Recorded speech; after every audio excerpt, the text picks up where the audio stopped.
Hello everyone, स्वागत है आपका हमारे चैनल पे। तो आज हम बात करेंगे लिस्ट फंक्शंस के बारे में। कितने तरीके की फंक्शंस है और किस तरीके से को वर्क करते हैं। ठीक है। तो लिस्ट में फंक्शंस क्या करते हैं। लिस्ट में हम फंक्शंस का यूज इसलिए करते हैं क्योंकि हम डेटा निकाल सके, है ना। और डेटा मैनिपुलेट कर सके, लिस्ट को मैनिपुलेट कर सके अपने तरीके से। ठीक है। तो सिंपली हम आज बात करेंगे 6 फंक्शंस है। और वो कौन कौन से है मैं आपको बाय बाय वन बताऊंगा, मतलब वन बाय वन बताऊंगा। ठीक है। तो सिंपली हम देखेंगे काउंट फंक्शन क्या करता है। ठीक है। तो यहाँ पे देखिए कि मैंने काउंट फंक्शन का यूज किया है। यहाँ पे अगर हम देखेंगे तो काउंट फंक्शन का यूज इसलिए किया जाता है कि आपको पर्टिकुलर लिस्ट में से इंटीजर कितनी बार आया है, एक वैल्यू कितनी बार आई है एक लिस्ट में। ठीक है। जैसे कि मैंने यहाँ पे लिखा है 10, 20, 30 एंड 10। तो 10 मुझे कितनी बार मिला है। ठीक है। एक लिस्ट में 10 कितनी बार आया, 2 बार। तो मैं काउंट फंक्शन की हेल्प से क्या कर सकता हूँ, उससे काउंट कर सकता हूँ कि मेरा 10 जो है वो कितनी बार आया है। ठीक है। देन वो क्या करता है, काउंट फंक्शन क्या रिटर्न करेगा, इंटीजर रिटर्न करेगा जो काउंट करेगा, काउंट कर रहा होगा कि जैसे 2 बार 10 आया तो 2 रिटर्न कर दिया मेरे को। समझ रहे आप। तो काउंट फंक्शन इस तरीके से काम करता है। ठीक है। आपको लिस्ट में कितनी बार इंटीजर या कितनी बार एक वैल्यू आई है, कितनी बार एक वैल्यू उसमें इंसर्ट की हुई है। ठीक है। वो दिखाएगा। देन सेकंड फंक्शन जो है वो मैक्स फंक्शन है। तो मैक्स क्या करता है, मैक्स फंक्शन आपको रिटर्न करता है मैक्सिमम वैल्यू, कि जैसे एक लिस्ट में कि कौन सी वैल्यू मैक्सिमम है। जैसे कि यहाँ पे देखिए 10, 20, 30 और 10 लिया है। ठीक है। तो 10 इस पूरे लिस्ट में कौन सी वैल्यू मैक्सिमम है, 30 जो वैल्यू है वो मैक्सिमम। ठीक है। तो 30 वैल्यू जो मैक्सिमम है वो हम किस तरीके से निकाल निकाल सकते हैं, हम मैक्सिमम फंक्शन की हेल्प से वो वैल्यू को निकाल सकते हैं। ठीक है। तो देखिए यहाँ पे एग्जांपल दिया है, वह है m is equal to max. Max में हमने रख दिया लिस्ट। ठीक है। मैक्स फंक्शन में पैरामीटर में हमने रख दिया लिस्ट, और उसको हम m को प्रिंट कर रहे हैं। तो मेरे को क्या मिला, 50। एक्चुअल 50 है नहीं लिस्ट में, मैं अज्यूम करा रहा हूँ कि नहीं, चलो ठीक है। मैंने ऐसी लिस्ट ले ली है जिसमें 10, 20, 30, 40, 50 है। वहां पे हमारी मैक्सिमम वैल्यू क्या होगी, 50 होगी। समझ रहे हो गाइस। हाँ। तो जो नेक्स्ट फंक्शन देखेंगे वो देखेंगे हम मीन फंक्शन। देखिए अब मैक्स फंक्शन और मीन फंक्शन में क्या चीज है, ये दोनों एक दूसरे के अपोजिट है। ठीक है। तो मैक्स फंक्शन जैसे मैक्सिमम वैल्यू निकालते हैं एक लिस्ट की, मीन फंक्शन क्या करेगा, मिनिमम वैल्यू निकालेगा एक लिस्ट। समझ रहे आप। तो क्या करेगा, एल इज इक्वल 10, 20, 30 और 10 है। ठीक है। तो एम इज इक्वल टू मिन एल। ठीक है। तो पैरामीटर में हमने क्या दे दिया, एल को दे दिया। अब एल पैरामीटर में देने के बाद प्रिंट हम एम कर रहे हैं तो मेरे को मिल रहा है 10। अब देखिए ये 10 वैल्यू कौन सी।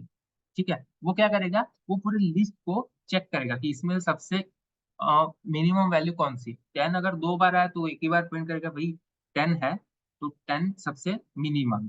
समझ रहे आप। हाँ। तो कोई भी 10 ऐसे कुछ नहीं है कि पर्टिकुलर यही 10 है करके, वो लास्ट तक देखेगा तो ऑब्वियसली उसको एक वैल्यू पता चल जाएगी 10 है करके।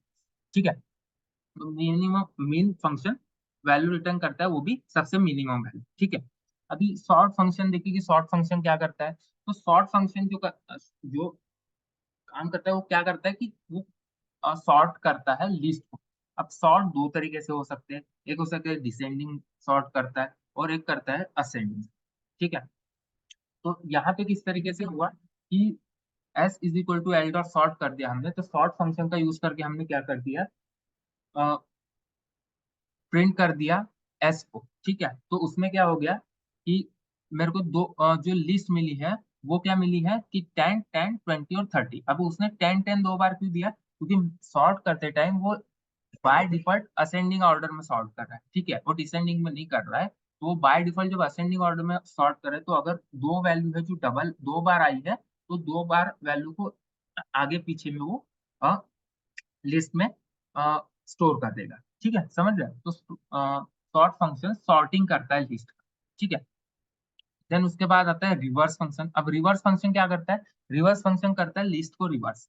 ठीक है। देखिए यहाँ पे एग्जांपल दिया हुआ है कि एल इज इक्वल टू हमने लिस्ट ले लिया, सेम लिस्ट है हमारे पास। ठीक है। R is equal to L dot reverse कर दिया हमने। ठीक है। अब रिवर्स फंक्शन क्या कर रहा है, रिवर्स फंक्शन कर रहा है रिवर्स पूरी लिस्ट।